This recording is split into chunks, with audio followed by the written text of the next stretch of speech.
அன்பு நேயர்களே வணக்கம். வருகின்ற 14ஆம் தேதி இந்த வைகாசி மாதத்தினுடைய கடைசி நாள், அமாவாசை நாள். இந்த மாதத்திலே 2 அமாவாசை வருது. அதில் 2வது அமாவாசை வைகாசி 31 ஞாயிற்றுக்கிழமை அன்னைக்கு சதுர்த்த திசி ஒரு 12 மணி வரைக்கும் இருக்குது. அதுக்கப்புறம் ரோகிணி நட்சத்திரம் இருக்குது. அடுத்த நாள் நமக்கு கிட்டத்தட்ட 9:30 மணி வரைக்கும் அமாவாசை இருக்குது. அபராண்ண காலத்தில் அமாவாசை வந்துடுது. இது ரொம்ப கொஞ்சம் அபூர்வமான அமாவாசை. காரணம் என்னன்னா, இந்த மாதத்திலே 2 அமாவாசை வருது இல்லையா? அதனால் அபூர்வமான அமாவாசை. நம்ம மகாவிஷ்ணுவை வணங்குவதற்கு முன்னாலே அவன் பிதிர் தேவதைகளுக்கு காப்பாளனாக இருப்பதினாலே நம்முடைய முன்னோர்களை வணங்க வேண்டும். அதற்குத்தான் இந்த அமாவாசை தர்ப்பணாதிகளை எல்லாம் நமக்கு சாஸ்திரம் சொல்லி இருக்கு. அந்த அடிப்படையிலே நம்ம பிதிர் தர்ப்பணத்தை செய்ய வேண்டிய நாள் இந்த நாள். பிது தர்ப்பணாதிகளை எல்லாம் முறையாக செய்ய வேண்டும். முறையாக செய்ய வேண்டுமென்னா நீங்கள் அதற்கான அந்தணர்களை வைத்து நம்ம முறையாக உள்ளங்கையிலே எள்ளும் நீரும் வைத்து அதனுடைய வலது உள்ளங்கையில் வைத்து கொண்டு அதனுடைய அந்த கட்டை விரலின் வழியாக அவர்களுக்கு தர்ப்பணாதிகளை செய்வது என்பது ரொம்ப விசேஷமானது. அவர்களுக்கு ரொம்ப மகிழ்ச்சியாக இருக்கும்.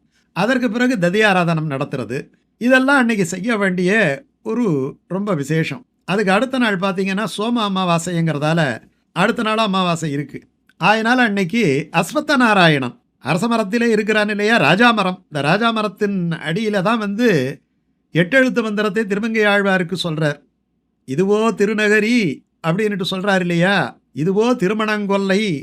அப்படி அந்த அரச மரத்தின் கீழே 8 எழுத்து மந்திரத்தை சொன்னதினாலே அந்த அரச மரம்ன்றது ரொம்ப உயர்வான மரம். அந்த அரச மரம் திருப்புலானியில் பார்த்தீங்கன்னா அரச மரம் தான் அங்கே தலவிருட்சமாக இருக்கும். பெரிய ஒரு அரச மரம். அதே மாதிரி ஸ்ரீமுஷ்ணத்தில். அதனால் அஸ்வத்த நாராயணனை அன்னைக்கு வணங்குறதுங்கிறது ரொம்ப சால சிறந்தது. இயற்கையை தெய்வமாக நினைத்து வணங்குதல். எல்லா இடங்களிலையும் சர்வம் விஷ்ணுமயம் ஜெகத்துன்னுட்டு நம்ம சங்கல்பத்தில் சொல்கிறோம் இல்லையா, அதை நம்ம நினைக்கணும். அதனால் அமாவாசை வழிபாடு, அமாவாசை தர்ப்பணாதிகள், அந்த அமாவாசைங்கிறது பெருமாளுக்கு ரொம்ப இஷ்டமான விஷயம். அதாவது தன்னிடத்தில் வர்றதுக்கு முன்னாடி மற்ற விஷயங்களையெல்லாம் அவன் முறையாக முடித்து கொண்டு தன்னிடத்தில் வருகின்றானா, ஏன்னா அதுக்கு முன்னாடி அவர் செக் பண்ணிட்டு தான் உள்ளே விடுவார். முதல்ல பாகவத அபச்சாரம் இருக்கக்கூடாது, அதிதி அபச்சாரம் இருக்கக்கூடாது, விருந்தினர்களை புறக்கணிக்கக்கூடாது, வயதிலே மூத்தவர்களை புறக்கணிக்கக்கூடாது, ஏழைகளை புறக்கணிக்கக்கூடாது, அதற்கு பிறகு முன்னோர்களை புறக்கணிக்கக்கூடாது. ஒரு பிதர்காரியத்தை தள்ளி வைத்துவிட்டு நான் எம்பெருமானிடம் செல்லுகின்றேன் அப்படி என்று சொன்னால் எம்பெருமான் அதை அனுமதிப்பதில்லை. சாஸ்திரம் அப்படித்தான் சொல்லுது.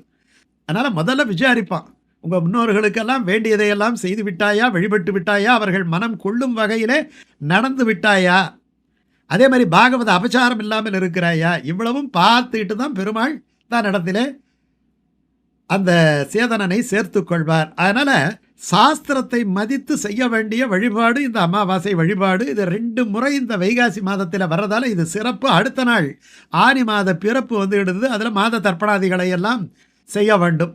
இதெல்லாம் ஒரு பக்கம் இருக்கட்டும். இன்னைக்கு ரோகிணி நட்சத்திரம் இல்லையா, இந்த ரோகிணி நட்சத்திரம்ங்கிறதால இன்னைக்கு ராமானுஜருடைய 5 ஆச்சாரியர்களில் ஒரு மிகப்பெரிய ஆச்சாரியராக இருந்த திருக்கோட்டியூர் நம்பிகள், கோஷ்டி பூர்ணர்னு அவருக்கு பேர். வைசாக ரோகிண்ய யுதிதம் என்னட்டு அவருடைய ஸ்லோகம் சொல்லுது. வைசாகம்னா வைகாசி மாதத்திலே ரோகிண்ய உதிதம், ரோகிணி நட்சத்திரத்திலே உதித்தவர். சந்திரன் உச்சமடைகின்ற, அறிவு உச்சமடைகின்ற, மதி உச்சமடைகின்ற ரோகிணி நட்சத்திரத்திலே உதித்தவர். கோஷ்டி பூரணம் சமாஸ்ரயே, அந்த கோஷ்டி பூரணரை நான் வணங்குகின்றேன். அவர் யாரு? சரமசுலோக தாத்பரியம். சரமசுலோகம் எல்லாம் திருமந்திரத்தை சொன்னார்ன்ட்டு தான் சொல்லிக்கிட்டு இருப்பாங்க. சரமசுலோக தாத்பரியத்தை சொன்னவர் யாரு? யதிராஜருக்கு சொன்னவர். மன்னிய சீர் ஆளவந்தார் மலர்பதத்தோன் என்று அவருக்கு சொல்றாங்க. ஆளவந்தாருடைய பிரதான சீடர் ராமானுஜருக்கு 5 ஆச்சாரியர்கள். அந்த 5 ஆச்சாரியர்கள் ஒவ்வொரு ஆச்சாரியரிடத்திலிருந்து ஒவ்வொரு சத் விஷயத்தை ராமானுஜர் கிரகித்துக் கொள்ளுகின்றார். பெரிய நம்பிகளிடத்திலே திருமந்திரம், அப்புறம் சமாஸ்ரயணம் முதலத்தை எல்லாம் பெற்றுக்கொள்ளுகின்றார். கோஷ்டி பூர்ணர் என்று சொல்லப்படுகின்ற திருக்கோட்டியூர் நம்பி. இந்த திருக்கோட்டியூருங்கிறது சாதாரண திவ்யதேசம் கிடையாது, உரகமெல்லனையான்னுட்டு அந்த பெருமாளுக்கு பேர். சௌமிய நாராயண பெருமாள் அப்படின்ட்டு பேர்.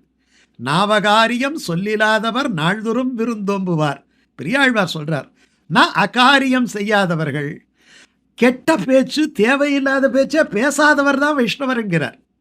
அந்த இடத்துல யாரும் ஆத்மாவுக்கு விரோதமான லோகாயதமான பேச்சே இருக்காதான். அப்படிப்பட்ட ஊர் திருக்கோட்டியூர். நரக நாசனை நாவில் கொண்டழையாத அப்படிங்கிறார். நரக நாசனு பேர். நரகத்தை நாசம் செய்பவன் பொலிக பொலிக பொலிக போயிற்று வல்வுயிர் சாபம். நரகமும் நெய்ந்த நமனுக்கு இங்கு யாதொன்றுமில்லை. கலியும் கொடும் கண்டுகொண்மின் கடல் வண்ணன் பூதங்கள் மண்மேல் மலிய புகுந்து அப்படின்ட்டு சொல்றார் இல்லையா நம்மாழ்வார். அப்படி நரக நாசம், நரகத்தை நாசம் செய்கின்ற அந்த நாராயணன் வசிக்கக்கூடிய அந்த தலத்திலே இருப்பவர் கோஷ்டிபூர். எல்லாரும் வர்றாங்க. வருகின்ற போது ஆச்சாரியனை சேவிக்கணும்னுட்டு வர்றாங்க. இவர் தான் ஆச்சாரியன்னுட்டு தெரியாது. அவர்கிட்டே விசாரிக்கிறாங்க. ஐயா, திருக்கோட்டியூர் நம்பி வீடு எங்கே இருக்குது, அவரை பார்க்கணுமேங்கிறாரு. இவர் எதுக்காக பார்க்கணும்னுட்டு கேட்குறாரு. இல்லை, அவர் பெரிய ஆச்சாரியான்னு பார்க்கணும். பெரிய ஆச்சாரியானாவது ஒன்றாவது பெருமாளை பார்த்தீங்களா, ஊருக்கு போய் சேருங்க.